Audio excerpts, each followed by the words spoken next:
While he was still speaking, a crowd came up, and the man who was called Judas, one of the 12, was leading them.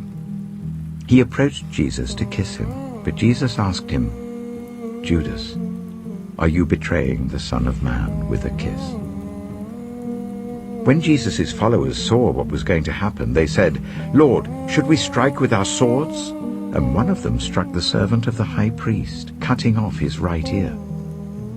But Jesus answered, "No more of this." And he touched the man's ear and healed him.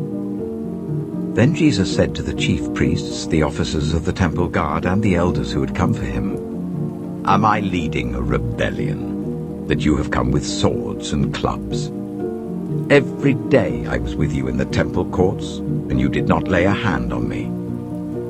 But this is your hour, when darkness reigns."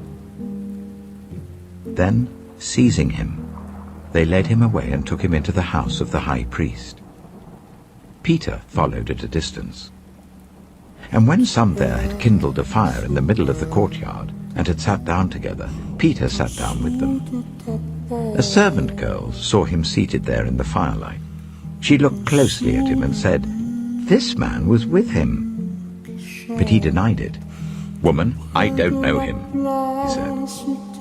A little later someone else saw him and said, "You also are one of them." "Man, I am not," Peter replied.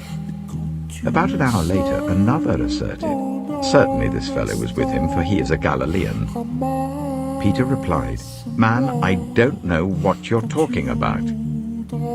Just as he was speaking, the cock crowed. The Lord turned and looked straight at Peter. Then Peter remembered the word the Lord had spoken to him. "Before the cock crows today, you will disown me 3 times." And he went outside and wept bitterly.